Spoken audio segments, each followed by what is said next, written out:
NBA 2K25 is upon us, and to ensure that you don't end up taking free swimming lessons like me, I'm showing you everything that you need to know about the city before you get into your first game. And make sure you watch to the end of the video because we don't want any of you to drown in all the things to do in NBA 2K25. When you first boot up the game, it's going to put you into a mandatory flashback. Don't try to skip it by closing app, it's not gonna work. From here, you're gonna be tempted to go straight into the builder, make the quickest build that you can find, and immediately get right into the action.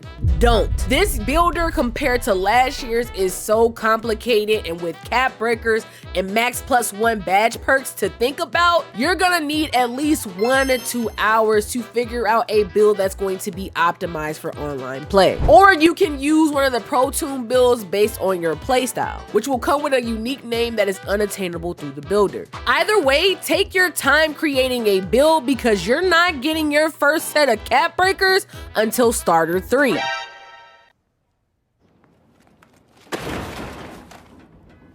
As a reminder, cap breakers allow you to boost your attributes past what is set in the builder upon its creation, with some other nuances outlined in the video above, and are free at starter 3, Vet 2, and Legend 1. So it's going to be a grind just to get your 5 extra attributes. I played for over 12 hours yesterday and only made it halfway through Rookie 3 while winning a high percentage of my games. Playing in the Proving Ground and on the Gatorade course that gets you a rep boost will definitely help, but this year's rep grind is going to be insane, and so will the rewards. If you make it to Legend 5 this year, you'll have over 12 million VC, unlimited Gatorade and skill boosts, the potential to get NBA 2K26 free if you're one of the first 100 to get Legend 4, plus everything we already know, 15 cap breakers, the list goes on. I don't want to hear anybody say this year that the grind isn't worth the reward. On top of that, you still have season passes that give us a bevy of different rewards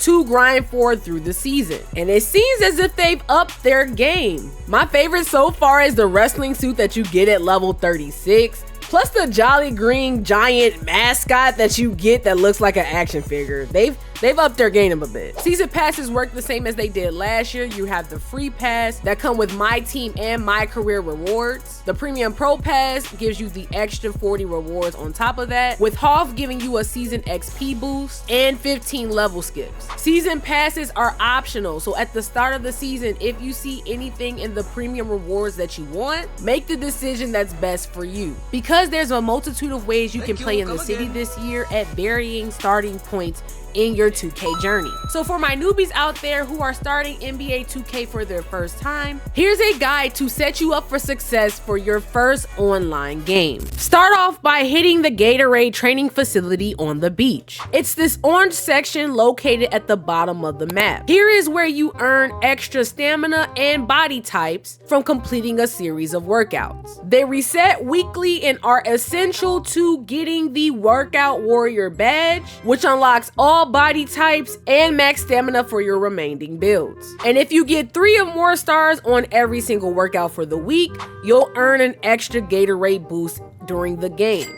After that, head across the street to the Lethal Shooter gym. Here, Lethal Shooter will help you perfect your shot to earn lethal zones, which give you a boost to your shot if you shoot from those zones during a game. This year, you can choose how long your lethal zones last. For you newbies, I would suggest getting 1 to 2 zones per week by just making shots. If you think you're compy, you can try for 3 weeks, but I'ma tell you right now, Lethal Shooter be cheating. How in the world do you get takeover doing a shooting challenge? Then he sit right next to me when I'm trying to shoot. I can't even really get it done. This is a tutorial. We don't have time for that. You know what? You right. Let me relax. The game is cheating, chat! Once you have your zones, head down the street over to the Chris Brickley gym. Since takeovers have been reworked this year, Completing Chris Brickley drills will net you extra badge progression for a certain amount of time. Then head over to Ronnie 2K to complete the trifecta and get your Rebirth quest. He's located in front of the NBA arena, and if you're unfamiliar with how Rebirth works, completing this quest will allow any new build created after this to start off at a 90+ overall depending on what your highest build is, and a 10% badge boost to that build. Now that your build is at prime efficiency for online gameplay, head down over to the parks near limited edition to figure out which affiliation you're gonna choose. The Rise and Elite affiliations return this year, and it's all about bragging rights. With the addition of cap breakers and the boost of two-way tenacity and heat check being turned into rep rewards, it seems like you're choosing an affiliation based off vibes. Though I am wondering, since NBA 2K is mirroring a lot of 2K15 structure, especially with the return of the old parks, are we possibly getting a rivalry that results in a new park for the winner?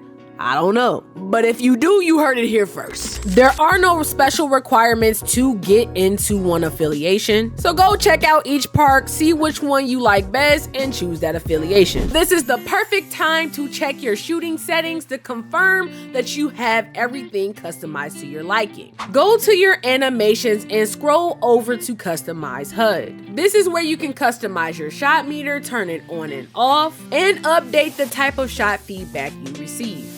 Check your shooting profile from the controller settings to equip the shooting profile that best fits your needs. Since I'm the best shooter you've ever seen touch 2K, I play on high risk, high reward, but you may find it easier to play on low or normal profile. This is also where you set your default jump shot cue, though if you make a custom jumper, it will override whatever the setting is here. Plus, there's a host of other settings here that'll help you take your game to the next level.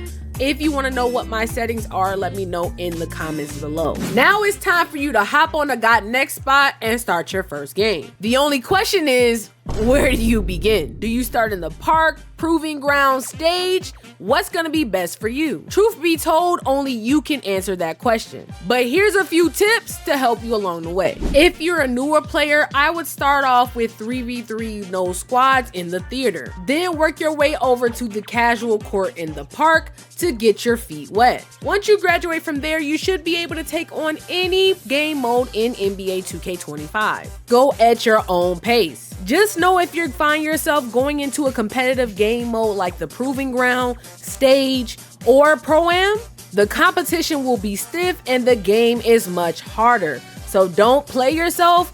Make sure that you're ready for those challenges. If you're looking for teammates, check out the Squad Finder feature. It will match you up with people who are looking for the same 2K experience that you are. Hopefully, we will have a more positive experience when going into the rec or park without having a full squad. But if you're still unsuccessful finding good teammates, you can always join my Discord link below for some fun runs.